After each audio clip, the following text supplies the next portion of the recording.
Welcome to IELTS Listening Test 91. Welcome to IELTS Listening Practice 91. In this recording, you will practice a full IELTS listening test in the general training format. The test has 4 parts and 40 questions. You will hear a variety of recordings, including conversations and monologues. Write your answers as you listen. At the end of the test, you will have 1 minute to check your answers. Now begin Part 1. You will hear a conversation between a man who wants to join a community fitness center and a receptionist. First, you have some time to look at questions 1 to 5.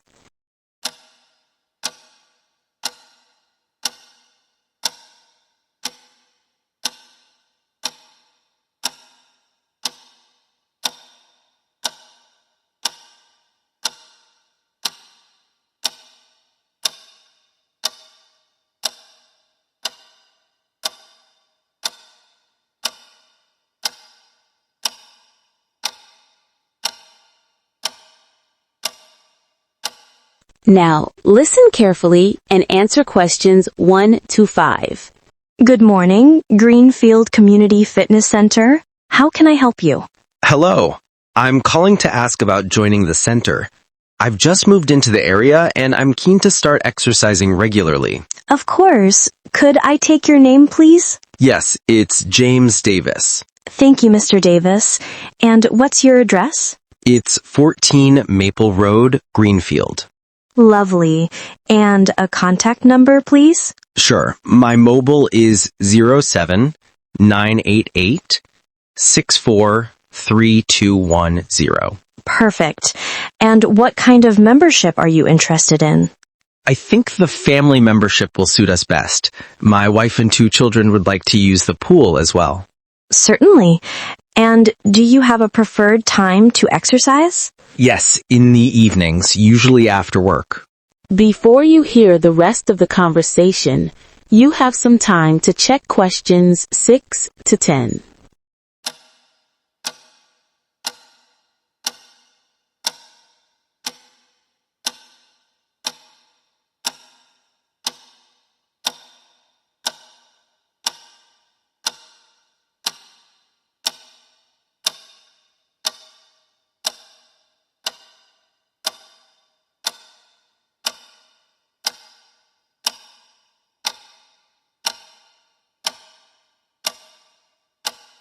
Now listen and answer questions 6 to 10.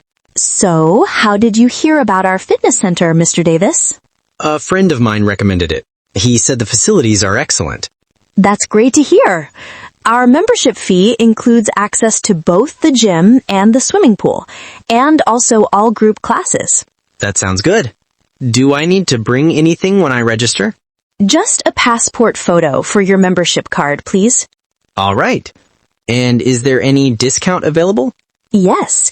As you're registering as a family, you'll receive a family discount of 15%. Perfect. And when would my membership start? You can begin next Monday if you like. That works. I'll come in that morning to complete the paperwork. Wonderful. We look forward to seeing you then. Thank you. Goodbye. Goodbye. End of Part 1. You will now have 30 seconds to check your answers.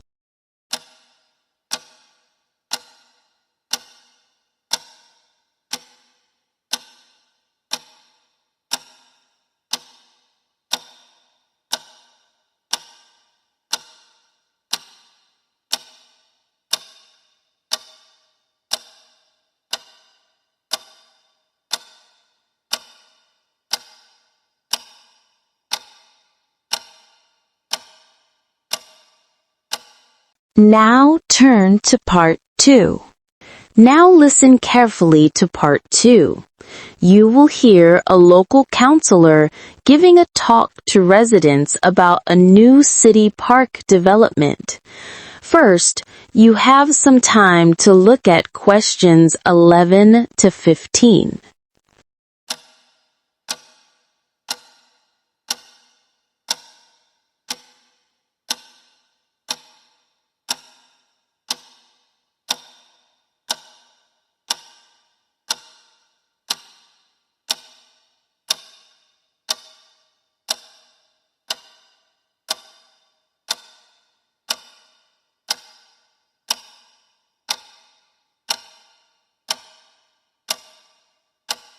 Now listen carefully and answer questions 11 to 15. Good evening, everyone, and thank you for coming along to this community meeting. As most of you know, the City Council has been planning a new park for the north side of Greenfield. I'm here to give you an update on how the project is progressing. Construction began last month, and the first stage, the children's playground, should be finished by early June. We're using natural materials such as timber and stone, and there will be shaded areas with benches for parents. Next to the playground, we're creating a small lake. It won't be very deep, but it will attract birds and provide a quiet area for relaxation. There will also be a walking path around the lake, about 1 kilometer long, for jogging and walking. Before you hear the rest of the talk, you have some time to check questions 16 to 20.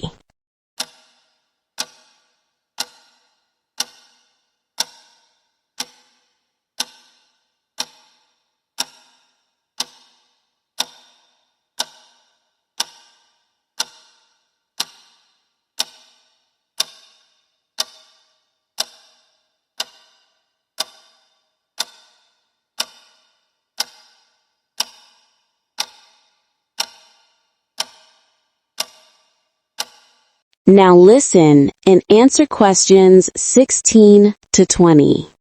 Now, a few words about the park facilities. We'll have 2 entrances, one on King Street and another on River Lane. The King Street entrance will have parking for around 40 cars, while the River Lane side will be for pedestrians and cyclists only.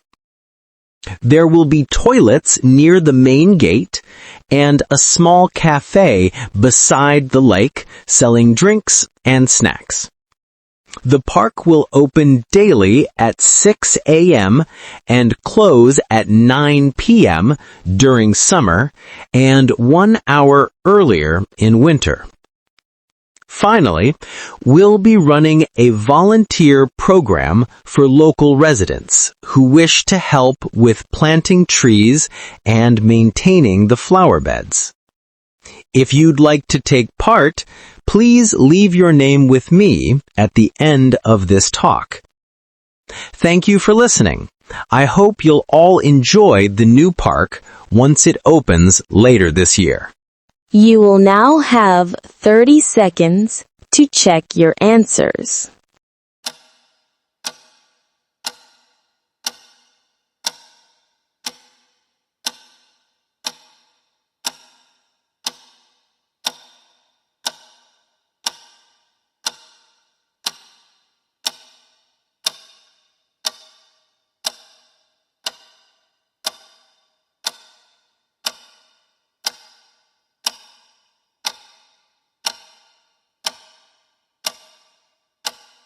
Now turn to part 3. Now listen carefully to part 3. You will hear a conversation between a university student and her tutor discussing her research project. First, you have some time to look at questions 21 to 25.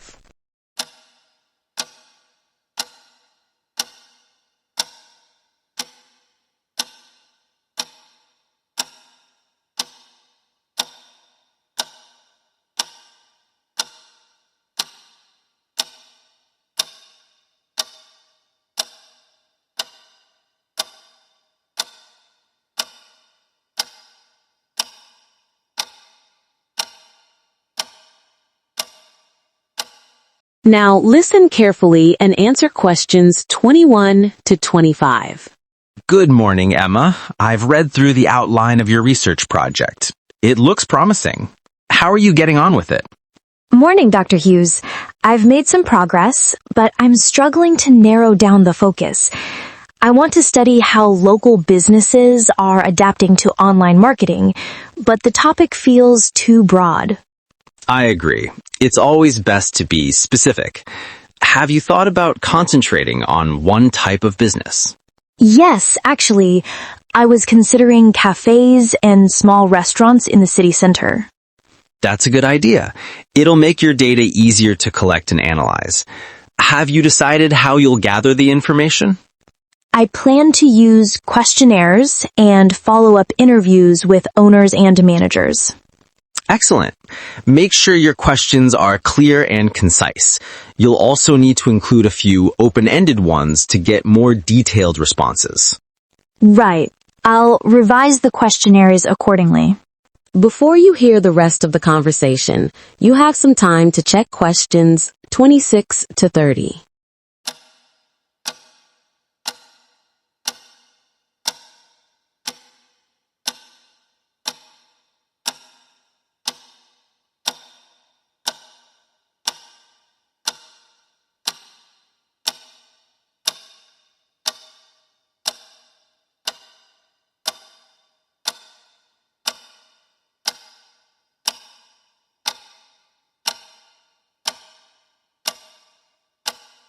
Now listen and answer questions 26 to 30.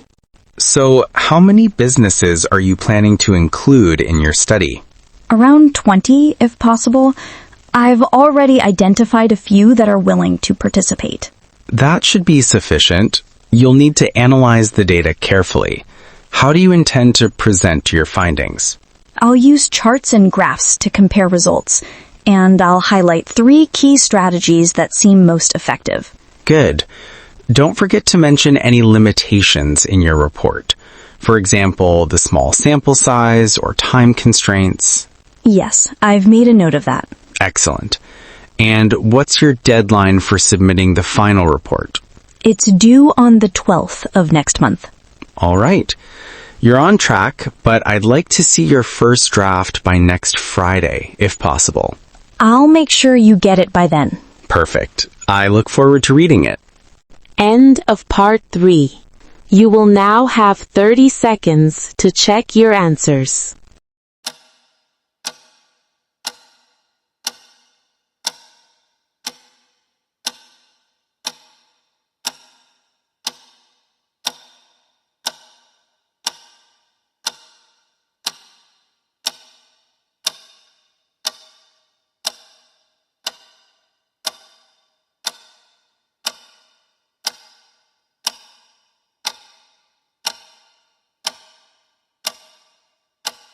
Now turn to part 4.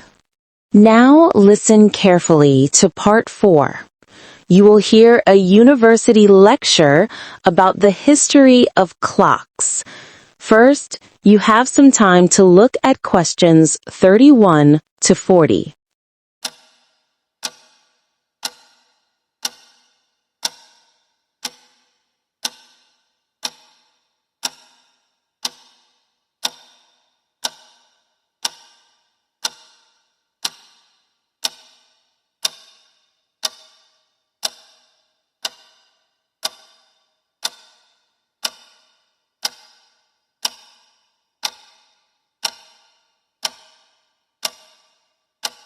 Now listen carefully and answer questions 31 to 40.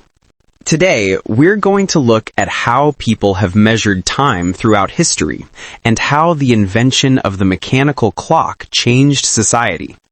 Before mechanical devices existed, humans used natural events to mark the passage of time. The earliest examples are shadow clocks and sundials, which date back more than 3,000 years to ancient Egypt. These devices relied on the movement of the sun.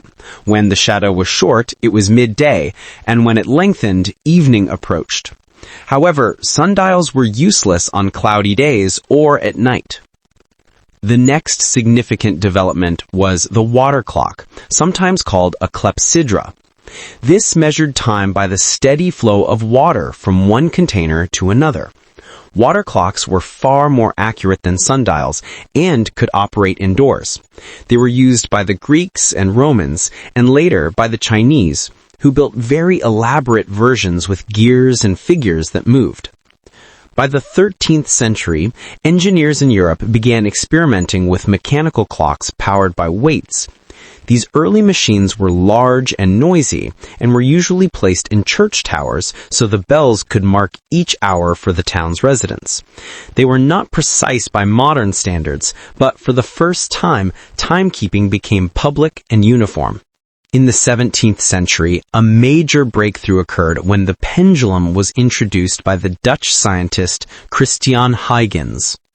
This innovation dramatically improved accuracy. Clocks could now measure minutes, not just hours.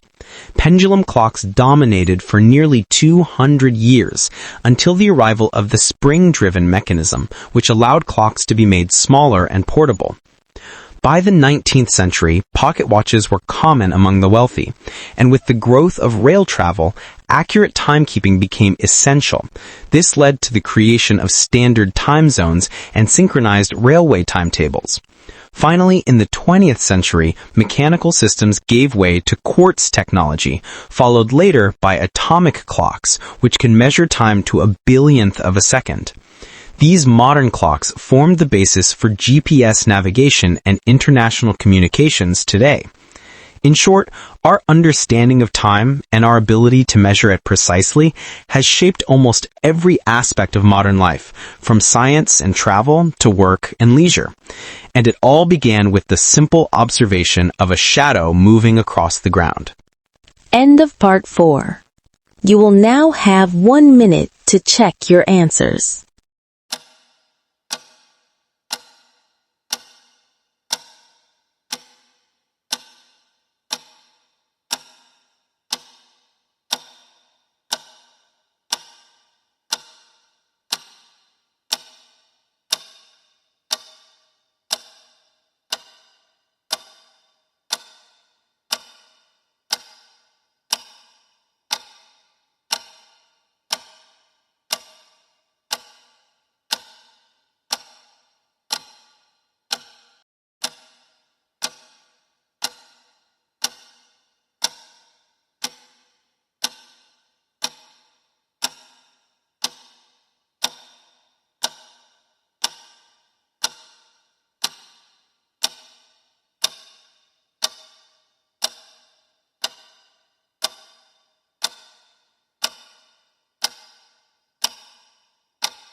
That is the end of the listening test.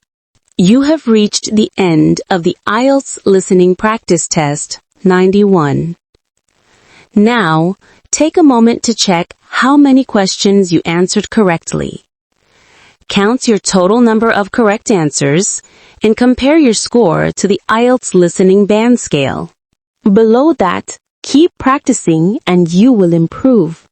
Before you go, take 1 minute to review your answers. Note which questions you found difficult and why. Regular practice helps you build focus, timing, and accuracy. Thank you for listening with IELTS Listening Practice 91. If you found this test helpful, please like this video, leave a comment with your score, and subscribe for more new IELTS listening tests every week. See you in the next practice test.